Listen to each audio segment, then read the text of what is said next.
Hey, this is Cameron Hazard doing a bike check of my Fit VH1 as underswag. Let's start at the front with the handlebars. I got Fit VH1 handlebars, just stock grips, Fit ball ends. I got the Fit stem, red, Fit forks, and I got Fit pegs.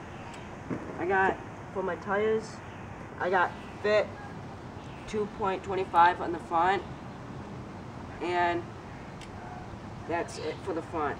For like the back, I got red Odyssey PC pedals, Fit cranks. I got a Fit sprocket 25 tooth, and I got a Fit 2.1 red wall tires and 9.2 driver. I got the stock hubs and stock spokes, everything, and I got 2 pegs. And thanks YouTube. That's my bike check.